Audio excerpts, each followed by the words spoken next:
Good morning, everybody. Welcome to Penn Vicarage on this Monday morning. Lovely to see you, and thank you for joining us, as always, for our Bible talk for today. Well, my friends, a couple of bit of good news for you. Firstly, today I look behind you and I see it's light outside the window for the first time, which is fantastic. Great to see the days getting longer, and it's great. Always very encouraging and good to see. The other thing is, Facebook have unfrozen me, and I'm back on St. Bart's Facebook Live again. So great to have you. Sorry about last week. I'm not sure why they did that, but I'm back now, and thank you for coming back. And do share these messages with your friends so people can join us again. But the good news is the Bible talks are back. So without further ado, let's get stuck into it. Psalm 86. Here goes. Incline your ear, O Lord, and answer me, for I am poor and needy. Preserve my life, for I am devoted to you. Save your servant who trusts in you. You are my God. Be gracious to me, O Lord. For to you do I cry all day long. Gladden the soul of your servant. For to you, O Lord, I lift up my soul. For you, O Lord, are good and forgiving, abounding in steadfast love to all who call on you. Give ear, O Lord, to my prayer. Listen to my cry of supplication. In the day of my trouble I call on you, for you will answer me. There is none like you among the gods, O Lord, nor are there any works like yours. All the nations you have made shall come and bow down before you, O Lord, and shall glorify your name. For you are great and do wondrous things. You alone are God. Teach me your way, O Lord, that I may walk in your truth. Give me an undivided heart to revere your name.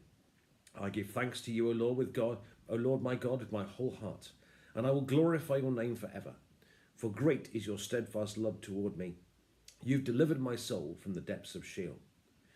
O God, the insolent rise up against me. A band of ruffians seeks my life, and they do not set you before them. But you, O Lord, are a God merciful and gracious, slow to anger and abounding in steadfast love and faithfulness. Turn to me and be gracious to me. Give your strength to your servant. Save the child of your serving girl. Show me a sign of your favour, so that those who hate me may see it and be put to shame, because you, Lord, have helped me and comforted me. And this is the word of the Lord. Thanks be to God. Okay, we're in, just first to start with the context, we're in book 4 of the Psalms, and it's the Psalm of David. In fact, it's the only psalm which is written by David in book 4 of the Psalms, always by other people, okay? The context is that David is clearly in quite a lot of trouble, and he says he's poor and needy. And later on he says that he's surrounded by a band of ruffians. Lovely phrase that is. Something my grandma would have said, ruffians. You know, it's a lovely old phrase that. So he's clearly in trouble. He's surrounded by ruffians. And the structure of the psalm essentially is in 3 bits. Verses 1 to 7 is what you might call, is what's commonly known as the petition, where he brings before God the situation that he's in. So he comes before God and says, God, listen to me, because this is the situation that I'm in.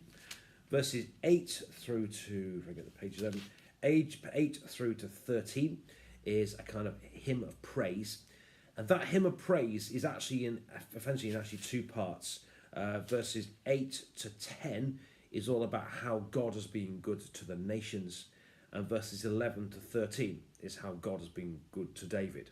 So you've got this praise, half it being about praise because of God good to the nations, and half it because God has been good to David himself. Okay, so you've got the praise in the middle. And finally at the end, 14 to 17, essentially he's saying he's telling God what he'd like God to do about it, which is to sort of sort it all out and everything. So you've got 3 sections in this psalm. You've got 1 to 7, which is he's coming before God and outlining his situation before God. Verses 8 to 13 is a section of praise. Praise what God's done for the nations, and praise what God has done to him. And verses 14 to the end, which is essentially what he'd like God to do about it. Now, just 3 or 4 things about this.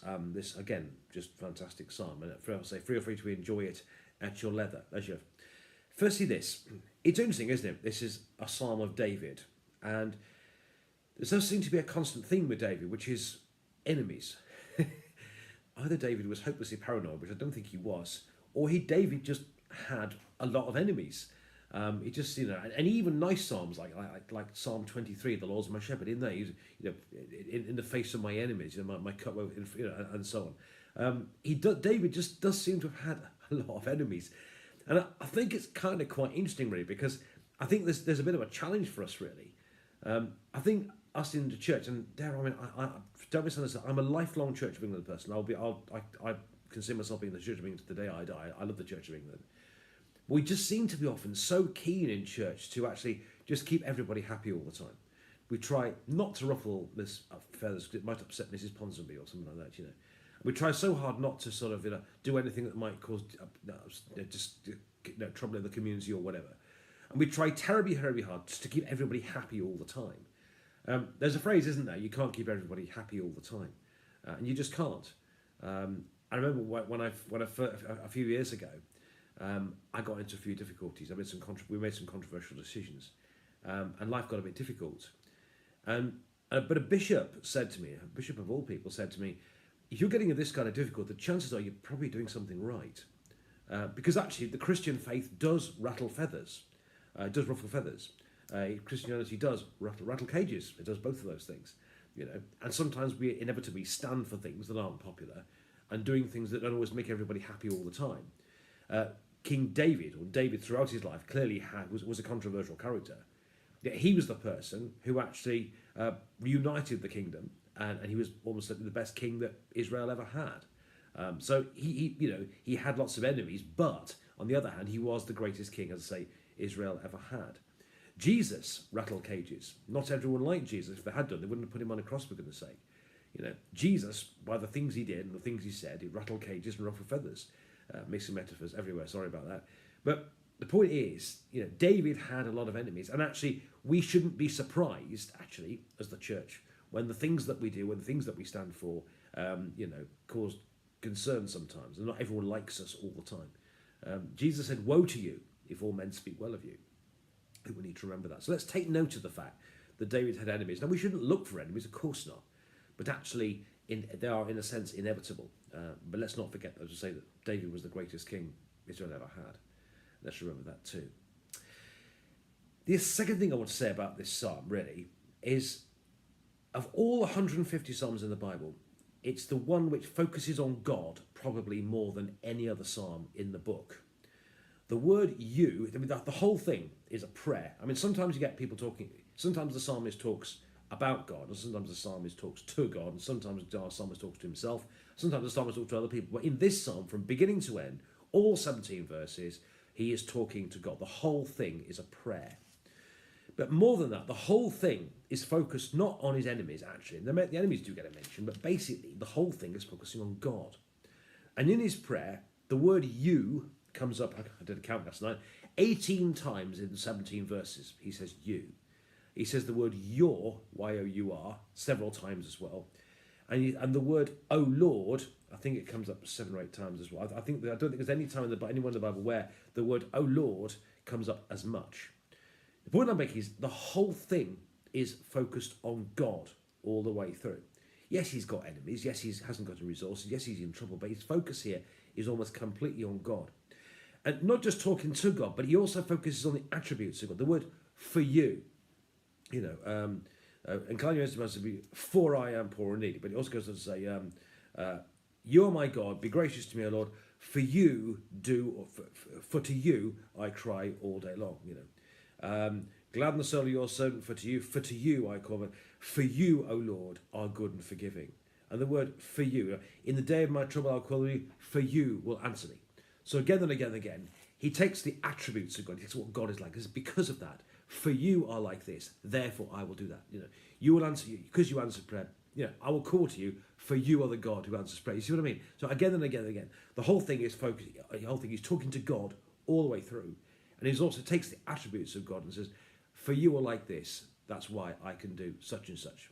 Okay, so that's what the whole thing. And read it through again, and count up the number of times he says "you," especially the number of times he says "for you are ... The times he says "your," and the times he says "O Lord," you just get the whole thing. The whole thing is completely focused on God. And it reminds us also, in the midst of our difficulties, as much as we can, to try and focus our hearts and our minds on God as much as we can too. I was reminded yesterday in our Old Testament reading in the morning about the story of Moses in the desert with the snakes, when they've moaned at God one time too many, and God sends some poisonous snakes amongst them. You'll find it in the book of Exodus. And I'll find reference for it tomorrow. And And so God sends a whole lot of poisonous snakes, and they start getting bitten, and they start dying. And they cry out to God as they always do. And then God gives Moses a bronze serpent. He said, hold it up. And if anyone gets bitten, if they look up and they see the serpent, then they'll live. And of course they get bitten, but they found if they look at the serpent, the thing that Moses is holding up, then they live.